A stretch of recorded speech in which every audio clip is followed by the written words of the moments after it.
Assalamualaikum warahmatullahi wabarakatuh.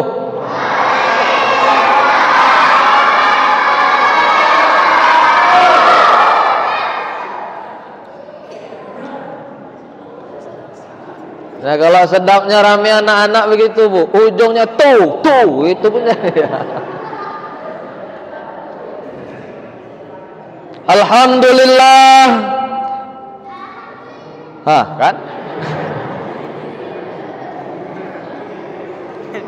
Alhamdulillahilladzi arsala rasulahu bil huda wa dinil haqq liyudhhirahu 'ala dini kullihi wa kafa billahi shahida. Allahumma salli wa sallim wa barik ala sayyidina Muhammadin wa ala alihi wa sahbihi ajma'in. Asyhadu an la ilaha illallah wahdahu la syarikalah wa asyhadu anna Muhammadan abduhu wa rasuluh alladzi la nabiyya ba'dah. Amma ba'du, qala Allah ta'ala fil Qur'anil Karim, a'udzu billahi minasy syaithanir rajim. Bismillahirrahmanirrahim. Ya ayyuhalladzina amanuttaqullaha haqqa tuqatih wa la tamutunna illa wa antum muslimun. Shadaqallahul azim wa sadaqar rasuluhun nabiyul karim wa nahnu ala dzalika minasy syahidin wasyakirin. Walhamdulillahi rabbil alamin. Yang sama kami muliakan dan kami hormati Ketua Badan Kemakmuran Masjid Baitur Rahman beserta jajaran pengurusnya, Bapak Al-Ustadz sebagai penasehat daripada Badan Kemakmuran Masjid Baitur Rahman juga yang kami muliakan dan kami hormati, Bapak Ibu hadirin wal hadirat, muslimin dan muslimat, alim ulama, tokoh masyarakat, cerdik pandai, remaja-remaji Islam, adik-adik kami sekalian, mudah-mudahan kita seluruhnya dirahmati Allah Subhanahu wa ta'ala. Alhamdulillah, senantiasa kita bersyukur kepada Allah Subhanahu wa ta'ala atas limpahan nikmat yang Allah berikan. Salawat dan salam kepada Rasulullah sallallahu alaihi wasallam dengan ucapan Allahumma salli ala sayyidina Muhammad wa ala alihi sayyidina Muhammad. Kita berharap kita termasuk umat Rasulullah yang kelak mendapatkan syafaat Rasul, dibangkitkan oleh Allah bersama barisan Rasul, masuk surga pula kita bersama Rasulullah sallallahu alaihi wasallam. Amin ya rabbal alamin. Berdirinya saya di sini bukan karena saya lebih alim daripada Bapak Ibu, bukan karena lebih saleh daripada Bapak Ibu, bukan karena lebih banyak pengalamannya daripada Bapak Ibu. Berdiri saya di sini hanya saling mengingatkan, wa ta'awanu 'alal birri wat taqwa, saling mengingatkan dalam kebaikan dan takwa. Mudah-mudahan kita yang berada di majelis ilmu ini senantiasa mendapatkan rahmat dan ridha dari Allah Subhanahu wa ta'ala, serta seluruh aktivitas kita bernilai ibadah yang kelak menjadi bekal menghadap Allah Subhanahu wa ta'ala. Amin ya rabbal. Suara saya jelas, Bu? Dengar ya, Bu ya, Pak ya? Alhamdulillah. Kata Rasul, man kharaja fi talabil ilmi fahuwa fi sabilillah hatta yarji'. Siapa yang keluar untuk menuntut ilmu, maka dia berada di jalan Allah sampai dia pulang. Jadi adik-adik tolong jangan recok. Ya, tengok ustaz nih, tengok ustaz.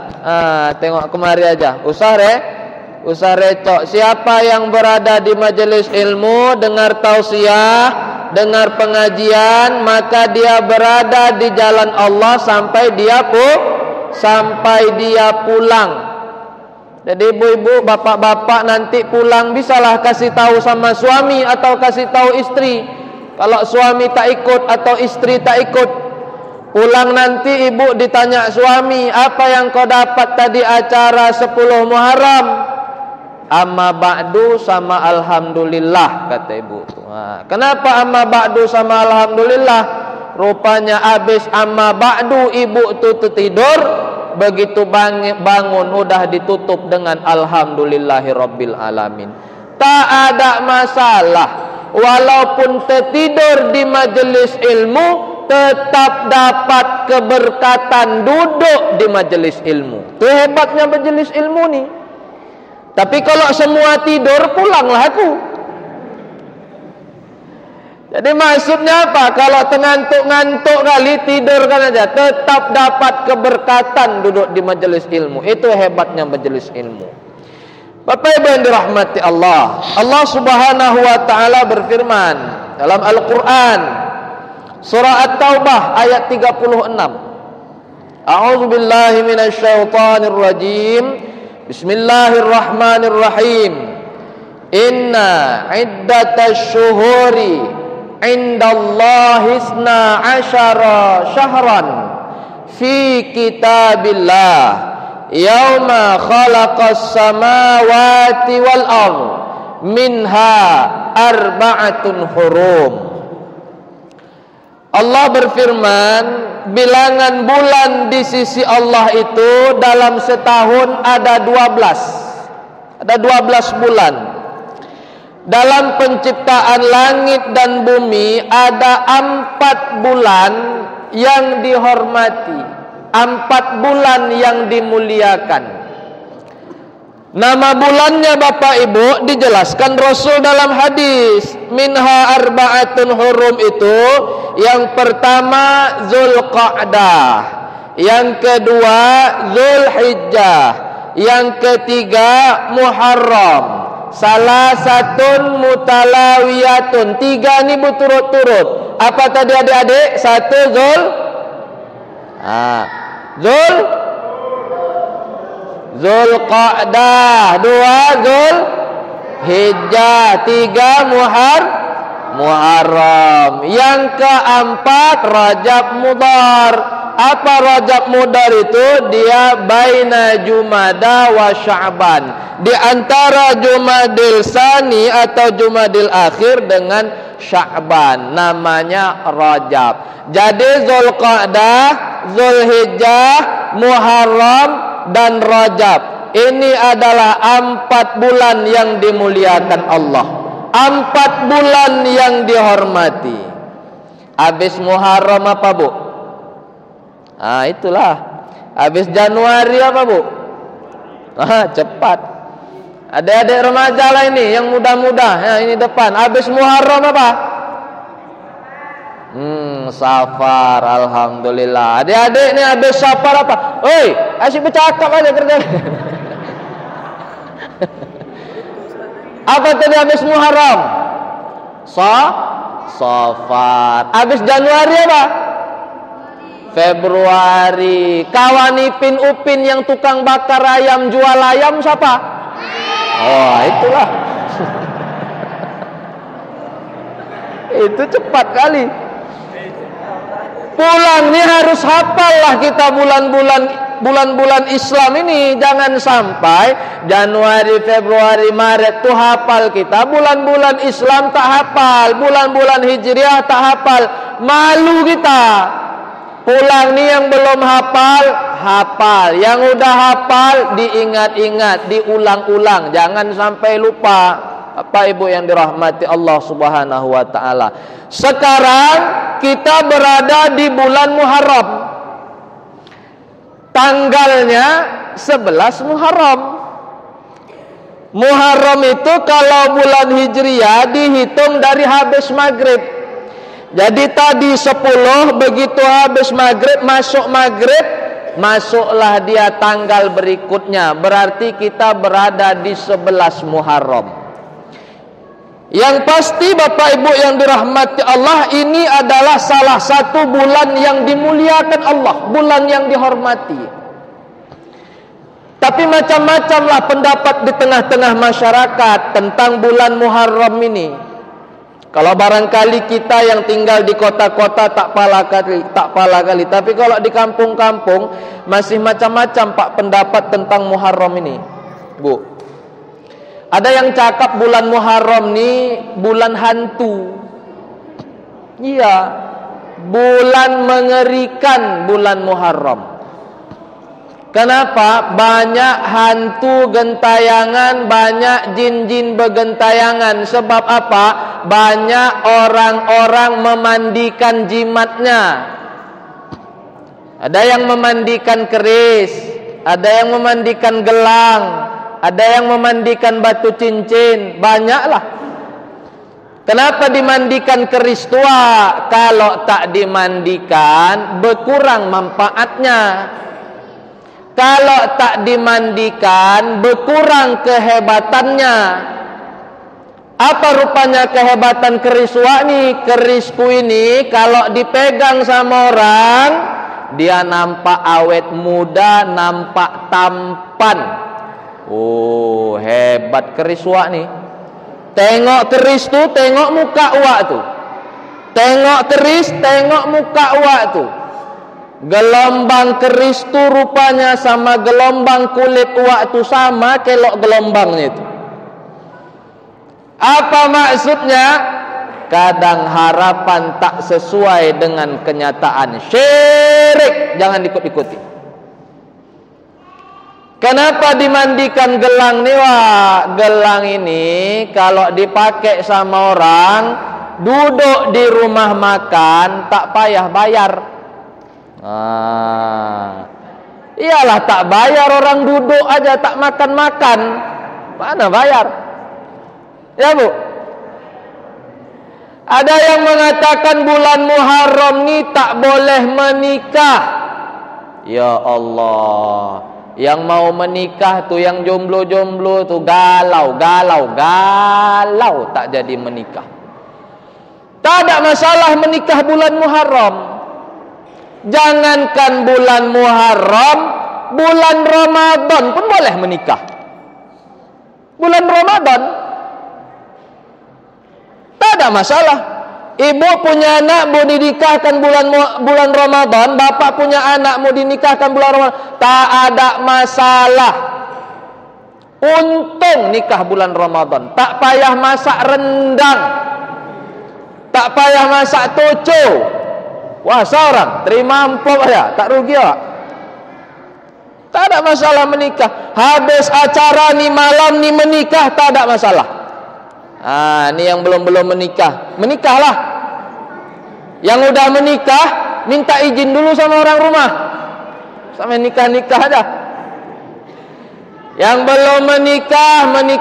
Ni anak-anak muda yang belum menikah, menikahlah, cepat menikah. Ni habis acara ni minta terus sama orang tua supaya cepat menikah. Jangan pergi sana, pergi sini, jalan sana, jalan sini. Nanti begitu tak lama hamil 3 bulan, baru menangis, menyesal 3 bulan hamil, ujung-ujungnya ikat tali, gantung diri, mati. Untuk apa? Menikah. Kata Rasul, ya ma'syarus sabab, wahai pemuda-pemuda, kalau kalian sudah siap untuk menikah, maka menikahlah. Menikah. Karena sekarang Pak, kita tengok luar biasa kali pergaulan muda-mudi ni. Pergaulan anak muda ni ngeri Bu, ngeri. Ya Allah, saya ngajar di SMA Pak, SMA di mana aku ngajar. Tahu kali awak macam mana anak-anak muda sekarang ni, tahu kali. Dia punya pasangan tuh, dia panggil pasangan dia tuh yang belum menikah tuh Abi. panggil Abi, ya Allah. Assalamualaikum Abi. Udah mamam? Ya Allah. Ayolah Abi, kita malam ini nengok acara Muharram. Siapa yang ceramah? Ustadz Randy. Ayolah, kata dia. Ayo Abi, kata dia. Oh, panggil Abi. Sering saya bilang, Bu, ada yang panggil Buya. Oh, Buya, ya Allah. Ada sini yang panggil Buya? Kalian panggil Buya enggak? Enggak ada ya? Enggak ada. Saya pernah jumpa itu Pak, HP anak murid, panggil pasangan dia tuh Buya. Aku jijiknya lah aku menengoknya. Masih muda tuh belum menikah, manggil Buya. Udah menikah, panggilnya Buaya, kata. Itulah masalah dia.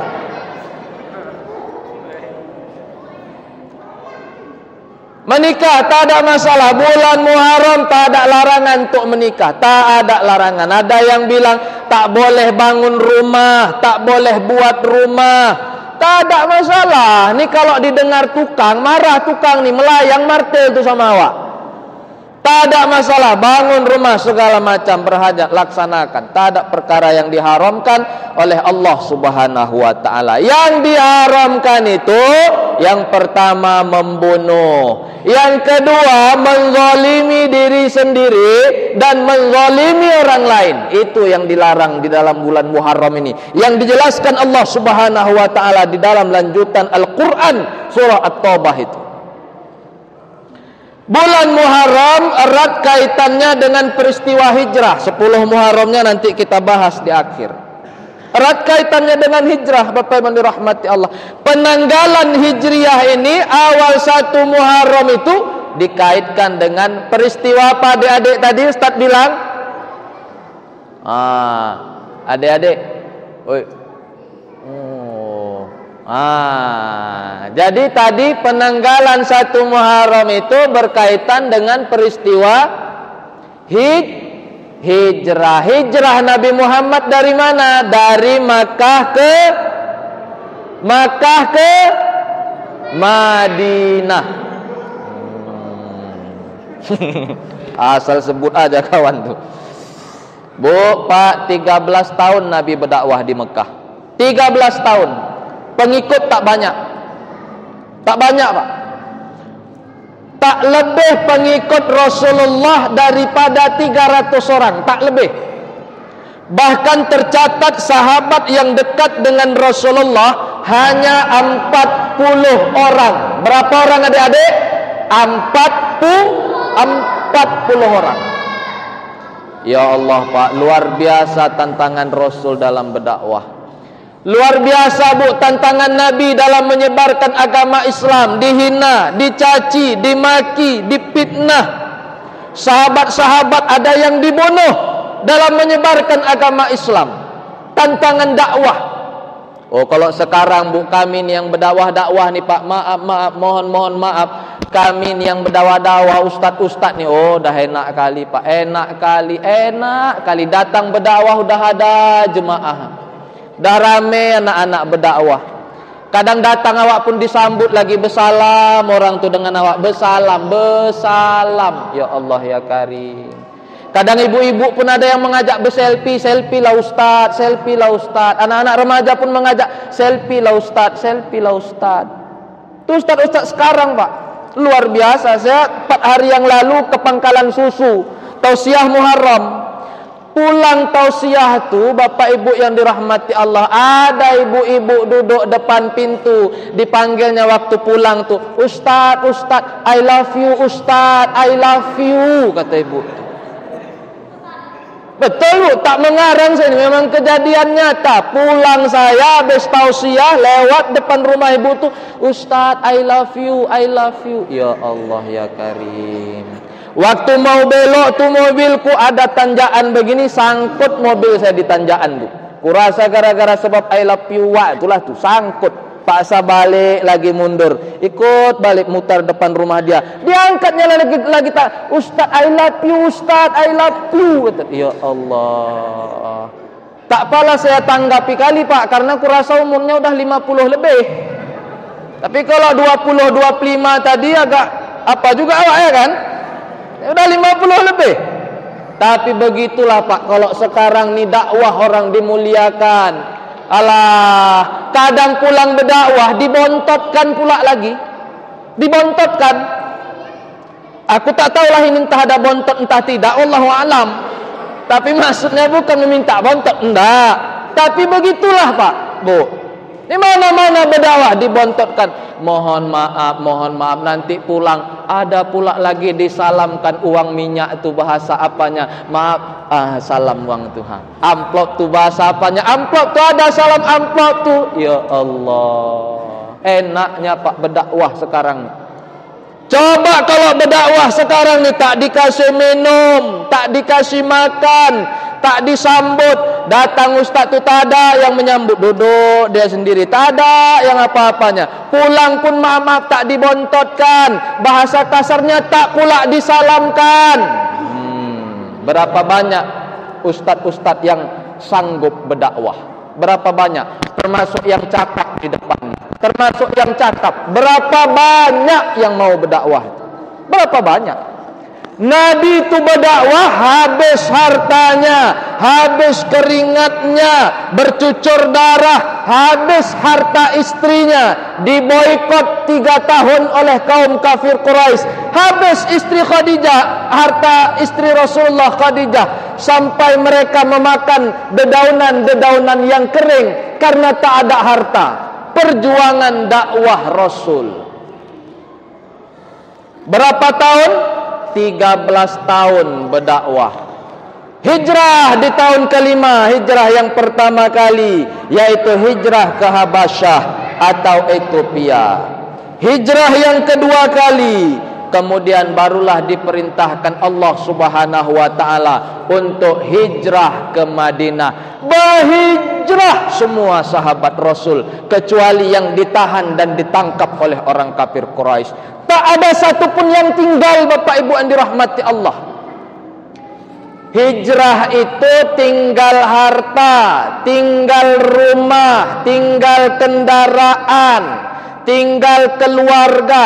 Tak ada yang dibawa, Bapak Ibu. Tak ada yang dibawa. Jangan kita pikir hijrah itu semua dibawa, rumah dipindahkan, kendaraan dipindahkan. Enggak. Hijrah tu rumah tinggal, kendaraan tinggal, harta tinggal, semua tinggal. Tapi tak ada satupun sahabat Nabi yang tak ikut berhijrah. Iman. Seandainya malam ni Allah turunkan perintah, Allah turunkan perintah untuk kita berhijrah. Hijrah Allah perintahkan, bermakna tinggal rumah yang baru siap, tinggal kendaraan yang baru lunas, tinggal apalagi jabatan yang baru naik. Ibu-ibu, tinggal bunga lidah mertua tu, tinggal. Berapa banyak di antara kita Bapak Ibu yang sanggup untuk berhijrah? Berapa banyak? Tak banyak. Usaha untuk hijrah ke Madinah, untuk datang ke masjid, mendengarkan ta'lim, mendengarkan majelis ilmu. Berapa banyak kita yang sanggup meninggalkan jualan kita? Berapa banyak kita yang sanggup meninggalkan anak istri kita? Berapa banyak kita yang sanggup meninggalkan pekerjaan kita hanya untuk hijrah ke masjid beberapa waktu saja? Tak banyak orang yang sanggup meninggalkan urusan dunianya demi urusan kepentingan akhirat. Bapak Ibu yang dirahmati dan dimuliakan oleh Allah Subhanahu wa taala, tak ada yang dibawa sahabat berhijrah itu. Semua tinggal semua Bapak Ibu yang dirahmati Allah. Jadi hijrah itu dah tak ada lagi sekarang, hijrah tempat itu. Kata Rasul, la hijrah ba'da futuhal Makkah. Tak ada hijrah lagi setelah Fathu Makkah, tak ada. Ya Bapak Ibu, tak ada hijrah setelah Fathu Makkah. Hijrah sekarang ini adalah man hajara ma harramallah alaih. Hijrah sekarang ini adalah meninggalkan perkara-perkara yang diharamkan oleh Allah Subhanahu wa ta'ala. Orang-orang tua kami yang dirahmati dan dimuliakan Allah. Jadi bulan Muharram ini bulan yang dimuliakan Allah, dimuliakan Rasul. Bagaimana cara kita memuliakan bulan Muharram ini? Di antaranya Rasul perintahkan kita untuk berpuasa. Tadi sudah disampaikan oleh Bapak penasihat masjid kita, berpuasa. Jadi puasa itu 1 hari boleh, 2 hari 9, 10 boleh, 9, 10, 11 boleh. Bagusnya ambil 3 hari, karena biar tak sama puasa kita dengan puasa orang Yahudi. Rasul hijrah ke Madinah, Rasul tengok orang-orang Yahudi berpuasa. Kata Nabi, hari apa ini? Kenapa kalian berpuasa? Kata orang Yahudi, hadza yaumus salih. Ini adalah hari yang baik, di mana Nabi Musa diselamatkan oleh Allah Subhanahu wa ta'ala dari tentara Fir'aun dan Fir'aun laknatullah. Maka kami bersyukur mereka terhadap itu dengan berpuasa. Kata Nabi, ana ahaqqu bi Musa, aku lebih berhak daripada untuk Musa. Kalau kalian berpuasa, maka aku lebih berhak. Maka disunnahkanlah kita berpuasa. Tak ada ikhtilaf di kalangan ulama, sunnah hukumnya berpuasa di 10 Muharram. Dah lewat tadi. Yang puasa alhamdulillah, yang tak puasa masih ada besok bisa berpuasa, puasa Muharram. Kata Rasul, puasa yang paling baik, yang paling afdal setelah puasa Ramadan adalah berpuasa di bulan Muharram. Bagusnya kemarin tuh ibu bapak di hari ke-9, namanya Tasu'a. Tak dapat di 9, di 10, namanya Asyura. 9, 10 tak dapat, kerjakan di hari ke-11, tak ada masalah. Tak bisa Ustaz, 3 hari tak sanggup berpuasa Ustaz. Oyong, asal berpuasa oyong. Ambil 2 hari. Aduh Ustaz, 2 hari pun tak sanggup Ustaz, kerja berat, payahlah untuk berpuasa. Tak bisa lah Ustaz. Tak dapat ambil 2 hari, ambil 1 hari. Oh ma Ustaz, 1 hari pun ampun, aku asal puasa muntah, kata ibu bapak tu. Kalau tak dapat puasa, kasih makan orang berpuasa. Tadi ada buka puasa kan sini kan Bu? Tadi mudah-mudahan yang ngasih bukaan untuk orang berpuasa dapat pahala dia sama dengan orang yang berpuasa. Diampuni dosa setahun yang telah lalu. Kita ini kalau penyakit dunia ini Bapak Ibu tak dibawa mati. Penyakit dunia ini tak dibawa mati. Yang dibawa mati itu dosa. Penyakit dosa itu dibawa mati. Maksudnya apa? Tak ada orang yang masuk neraka itu. Kenapa kau masuk neraka? Kata waktu darah tinggi, kata dia. Tak ada. Kenapa kau masuk neraka? Seteruk, kata dia. Mana ada? Tapi kenapa kau masuk neraka? Sombong. Kenapa kau masuk neraka? Ria. Kenapa kau masuk neraka? Ujub. Penyakit dosa dibawa mati. Bagaimana menggempurnya? Puasa. Kalau 2 hari ini tak dapat, besok berpuasa. Bangunkan suami, bang, bangun puasa, bilang. Tak bangun, kamu puasa adalah kau usah kau bangunkan orang. Kau lepas gigi palsu kau nanti. Bapak tu, ya Allah, kejam bapak tu. Ayolah bang, puasa kita bang, hapus dosa setahun yang lalu. Ayolah kali ini aja tak bangun. Kalau payah kali membangunkan suami untuk berpuasa, ibu pegang ujung jari jempol suami itu. Yang udah ada suami lah, pegang jempol kaki suami itu, bilang sama dia, "Bang, kalau abang bangun puasa Asyura, ku izinkan abang kawin lagi." Bilang, insya Allah. Melompat bapak tu, usahakan Asyura satu semua Muharram, 30 hari pun tahan aku berpuasa, kata bapak. Bapak ibu yang dirahmati Allah, bapak bangunkan istri untuk berpuasa, ya, 30 hari ini kita ada 29 hari. Tengok nanti berapa hari di bulan Muharram ini puasa sebulan penuh tuh. Bagus. Karena sebaik-baik puasa setelah Ramadan adalah bulan Muharram, kata Rasulullah sallallahu alaihi wasallam. Itu yang pertama. Yang kedua, di 10 tadi ya, di 10 tadi disunnahkan kita melebihkan belanja untuk istri. Hadisnya dhaif, tapi karena diriwayatkan oleh jalur yang banyak, maka hadisnya menjadi hasan. Ternyata melebihkan uang belanja istri di hari Asyura adalah sunnah. Bu, maunya ibu lebih uang belanja?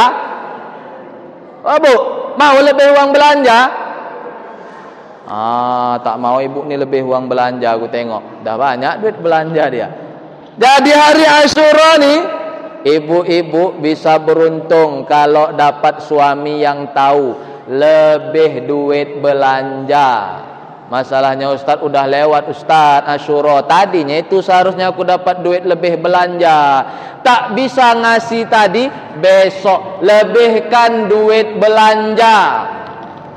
Biasa satu hari berapa? 50.000. Besok tambah uang belanja jadi 52.000. Yang penting lebih. Besok tambah 2.000, besoknya lagi tambah 2.000. Alhamdulillah. Rupanya bapak tuh dikasihnya lebih. Biasa ngasih 100.000, besok dikasihnya 300.000. Ya Allah, lebih 200.000. Oh, senangnya ibu tuh, senang betul. Senyum kemana-mana. Masak ikan, senyum. Masak nasi, senyum. Nyuci kain, senyum. Goreng ikan, senyum. Alhamdulillah, beruntungnya aku dapat suami soleh, tahu agama. Lebih uang belanjaku, seronoknya, kata ibu tuh. Ditanyanya sama suaminya, "Alhamdulillah bang, baik kali abang. Biasanya dapat aku 100.000, ini abang kasih 300.000, lebih 200.000, banyak duit abang," kata ibu tuh. "Alhamdulillah," kata suami dia. "Tadi pagi habis sholat subuh, dapatku duit di bawah telekung 200. Itu duit aku," kata ibu tuh. Melebihkan belanja istri termasuk sunnah. Lebihkanlah. 2. Yang ketiga, memuliakan anak yatim. Sunnah. Ini kita habis ini ada penyantunan anak yatim ya Pak ya. Ada penyantunan anak yatim. Alhamdulillah. Mudah-mudahan berkat rezeki kita Bapak Ibu yang dirahmati Allah. Nabi itu sering ke Bandar Madinah. Suatu hari ketika Rasul ke Bandar Madinah, Rasul tengok ada seorang anak-anak kecil menangis, anak kecil tuh. Yang lain kawan-kawan dia gembira, riang, senang mereka. Kenapa Bapak Ibu? Karena yang lain ini menunggu ayah-ayah mereka balik dari berdagang. Ketika mereka balik dari berdagang ayah-ayahnya ini, maka anak-anaknya ini datang memeluk ayahnya. Ada yang dapat jajan, ada yang dapat baju, ada yang dicium keningnya, ada yang digendong. Tapi anak yang satu ini tadi menangis.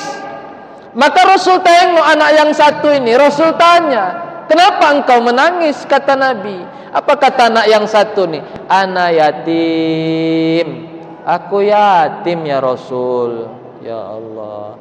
Apa kata Rasulullah sallallahu alaihi wasallam? Mulai sekarang aku ayahmu. Wa Aisyata umman, Aisyah ibumu. Wa Fatimata ukhtan, Fatimah adalah kakak perempuanmu. Wa Aliyu amman, Ali adalah pamanmu. Hasan Husain adalah saudaramu. Dibawa Rasul anak yatim yang menangis ni tadi ke rumahnya, dikasih makan sama Nabi, dikasih pakaian sama Nabi. Senang betul anak yatim ni Pak. Ketika berjumpa dengan temannya yang lain udah gembira dia, senang dia. Kata kawannya, kenapa kau begitu gembira? Kenapa kau begitu senang? Tadi kau sedih kali, sekarang senang kali. Macam mana aku tak senang? Nabi Muhammad Rasulullah sekarang adalah ayahku. Fatimah adalah kakak perempuanku. Aisyah adalah ibuku. Ali adalah pamanku. Hasan Husain adalah saudaraku. Bagaimana aku tak senang? Apa kata anak-anak yatim, anak-anak kawan dia yang lain? Begitu senangnya engkau, seandainya kami pun menjadi yatim, maka sungguh kami sangat senang, kata kawan-kawannya. Ya Allah, memuliakan anak yatim Bapak Ibu yang dirahmati Allah. Kadang kita kalau tak yatim, tak tahu kita rasa bagaimana menjadi anak yatim. Karena kita tak yatim, kita antar anak sekolah anak kita jemput anak kita pulang sekolah, besar-besar ginilah, disalam anak kita cium keningnya, kita peluk, kita kasih duit jajan, pulang nanti kita jemput pula dia lagi, disalamnya kita cium keningnya. Kita tak rasa karena kita tak yatim. Kalau kita yatim ketika melihat seorang anak yang punya ayah diantar oleh ayahnya, dijemput oleh ayahnya, anak yatim itu hanya bisa melihat. Sungguh bahagia orang yang memiliki ayah. Begitu tak adilnya Allah. Kenapa ayahku yang diambil? Kenapa ayah dia tidak? Kita memuliakan anak yatim. Siapa yang memuliakan anak yatim dekat dengan Rasul begini di sorga. Bagaimana memuliakan anak yatim? Elus kepalanya Bu, jumpa elus kepala anak yatim tuh, elus, jumpa elus kepalanya. Ya Allah, orang yang memuliakan anak yatim, ya li qalbak, apa namanya, tenang hati. Hati ini tenang kalau memuliakan anak yatim. Wa qada hajatak, tertunai hajat. Hati tenang, hati bersih, hajat tertunai. Itu orang yang memuliakan anak yatim. Jadi kalau selama ini rezeki sulit, muliakan anak yatim. Kalau selama ini payah dapat anak, muliakan anak yatim, tertunai hajat. Kalau selama ini payah jodoh, tak nikah-nikah, muliakan anak yatim. Datang ke rumah anak yatim tuh, kasih duit, kasih pakaian, kasih uang jajan, kasih semua. Insya Allah cepat dapat jodoh. Siapa jodohnya? Mama anak yatim tuh. Dapat jodoh. Lihat anak yatim. Anak yatim itu sebelum balik, ini macam-macam ginilah. Sebelum balik dia dikatakan anak yatim. Memang Bu, di wajah mereka nampak senyum, wajah mereka nampak ceria, wajah mereka nampak bahagia. Tapi tak tahu kita macam mana hati mereka Pak.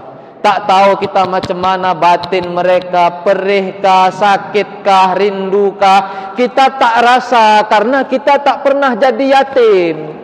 Tak pernah jadi yatim, kita tak rasa. Tapi orang yang yatim, dia akan merasakan sesuatu yang tak pernah kita rasakan. Maka Rasul memerintahkan kita untuk memuliakan anak yatim. Jumpa, elus kepalanya. Belum ada rezeki, tak ada masalah, elus kepalanya. Setiap helai rambutnya hasanat. Kalau hasanah itu satu kebaikan, hasanat, kebaikan, banyak kebaikan kalau kita mengelus kepala anak yatim. Tapi pastikan kepala anak yatim yang dielus itu masih anak-anak. Jangan pula udah 29 tahun awak elus kepala. Ini masalah juga.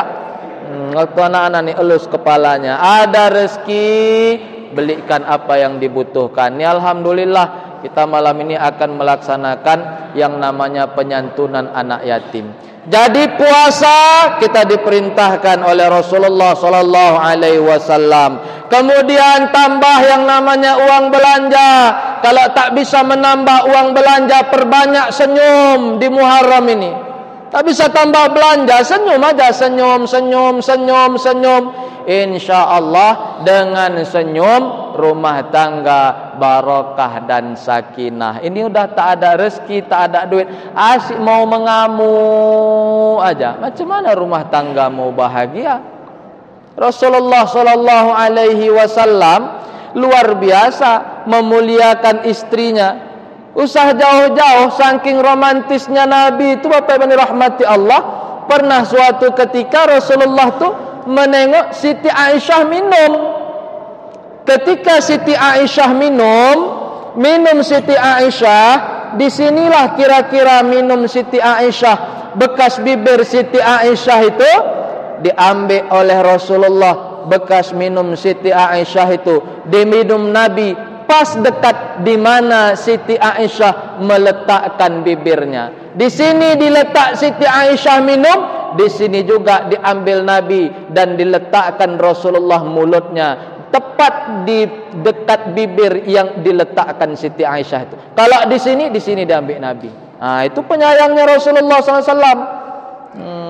Waktu saya ceramah di Tembung, enaklah Ustaz, Nabi Muhammad istri dia Aisyah, cantik Ustaz, kemerah-merahan. Iyalah, aku Ustaz pernah waktu nengok istriku minum.